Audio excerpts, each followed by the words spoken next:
नमस्कार। आज बात करते हैं भारत की हरी दीवार की। ये कोई मामूली दीवार नहीं है। ये है 3 अरब साल पुरानी अरावली पर्वत श्रृंखला। सोचिए, एक ऐसी ढाल जो सदियों से थार रेगिस्तान को रोक कर खड़ी है। लेकिन अब यही दीवार, यही ढाल खुद खतरे में है। जरा इस तस्वीर को देखिए। ये जो तबाही दिख रही है, ये खनन का नतीजा है। और जानते हैं, हाल ही में सुप्रीम कोर्ट का एक फैसला आया है जिसे कई एक्सपर्ट्स इस प्राचीन पर्वत श्रृंखला के लिए मौत का फरमान तक कह रहे हैं। आखिर ऐसा क्यों? आज हम इसी की तह तक जाएंगे। तो चलिए समझते हैं कि ये पूरा मामला है क्या। इसकी जड़ में है सुप्रीम कोर्ट का 20 नवंबर 2025 का एक फैसला।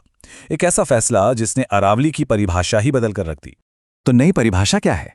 देखिए, पर्यावरण मंत्रालय, जिसे MoFFCC भी कहते हैं, उसकी एक कमेटी ने सिफारिश दी और उसी के आधार पर सुप्रीम कोर्ट ने यह तय कर दिया कि अब से अरावली पहाड़ी सिर्फ उसी को माना जाएगा जिसकी ऊंचाई अपने आसपास की जमीन से कम 100 मीटर या उससे ज्यादा हो। बस यही एक आंकड़ा, 100 मीटर। अब यही वो नई लकीर है जो तय करेगी कि कौन सी पहाड़ी अरावली का हिस्सा है और किसे कानूनी सुरक्षा मिलेगी। और इसका मतलब सीधा है। जो भी पहाड़ियां इस 100 मीटर के निशान से नीचे हैं, उन पर से अब सख्त खनन प्रतिबंध, मतलब स्ट्रिक्ट माइनिंग प्रोहिबिशंस, हटा दिए गए हैं। हाँ, एक बात है कि जो कानूनी खदानें पहले से चल रही हैं, वो फिलहाल अपना काम जारी रख सकती हैं। तो अब सवाल ये उठता है कि इस फैसले से आखिर पर्यावरण पर क्या असर पड़ेगा?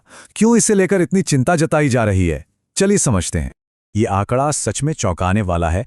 एक अनुमान के मुताबिक करीब 90%, जी हां 90%, पूरे प्राचीन पर्वत श्रृंखला अब कानूनी सुरक्षा के दायरे से बाहर हो जाएगी। क्यों? क्योंकि अरावली बहुत पुरानी है और समय के साथ इसकी ज्यादातर पहाड़ियां घिस चुकी हैं और अब वो 100 मीटर वाली शर्त पूरी नहीं कर पाती। ये चार्ट देखिए, ये इस बदलाव को बहुत साफ साफ दिखा रहा है। जो छोटा सा हिस्सा है वो अब सुरक्षित है और ये जो इतना बड़ा हिस्सा दिख रहा है, ये सब अब असुरक्षित कैटेगरी में आ गया है। और इसी चिंता को भारत के जल पुरुष यानी Waterman of India Rajendra Singh के शब्दों से बेहतर कौन बता सकता है। उन्होंने इसे राजस्थान की सबसे पुरानी पर्वत श्रृंखला के लिए मौत का फरमान कहा है।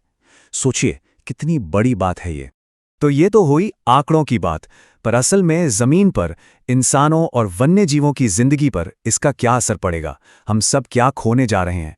चलिए देखते हैं। यहां ये 2 तस्वीरें देखिए। एक तरफ 2011 की तस्वीर है, जहां खनन ने घाटी को पूरी तरह तबाह कर दिया है, और दूसरी तरफ 2020 की, जहां उसी जगह को फिर से हरा भरा बनाया गया है। मतलब नुकसान बहुत बड़ा है, लेकिन यह भी सच है कि अगर कोशिश की जाए तो सुधार की गुंजाइश भी। देखिए, अरावली सिर्फ पत्थर के पहाड़ नहीं है, ये हमारे लिए बहुत कुछ करते हैं। पहला, भूजल संकट। दक्षिणी हरियाणा के 28 में से 26 ब्लॉक आज ओवर एक्सप्लॉइटेड हैं। मतलब वहां पानी निकाला ज्यादा जा रहा है और रिचार्ज कम हो रहा है। अरावली यही रिचार्ज करती है। दूसरा, वन्यजीवों का घर। ये तेंदुए, लक्कड़ बग्घे और बाघों के लिए एक जरूरी रास्ता, एक कॉरिडोर है। और तीसरा, सबसे जरूरी, ये थार रेगिस्तान को दिल्ली और पश्चिमी यूपी की तरफ बढ़ने से रोकती है।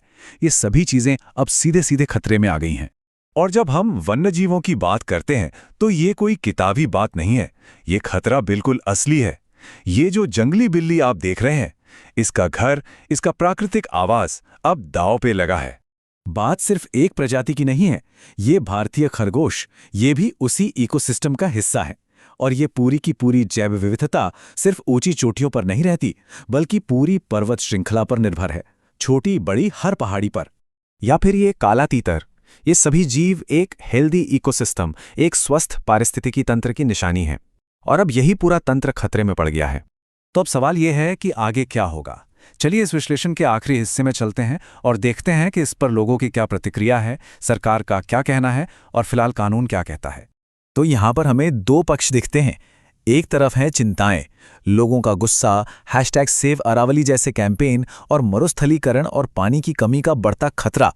और दूसरी तरफ है सरकार की आधिकारिक योजना। सरकार का कहना है कि वो रेगुलेशन के लिए एक यूनिफॉर्म परिभाषा ला रहे हैं, भूमि सुधार के लिए अरावली ग्रीन वॉल प्रोजेक्ट चला रहे हैं और सस्टेनेबल माइनिंग के लिए एक मैनेजमेंट प्लान भी बना रहे हैं। हाँ, इस बीच एक राहत की बात जरूर है।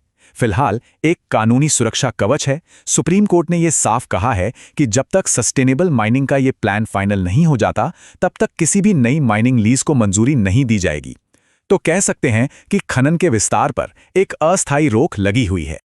और आखिर में बस एक सवाल जो इस पूरी बहस का सार है, क्या 3 अरब साल पुरानी पर्वत श्रृंखला की कीमत, उसकी विरासत, उसके महत्व को सिर्फ एक फीते से नापा जा सकता है?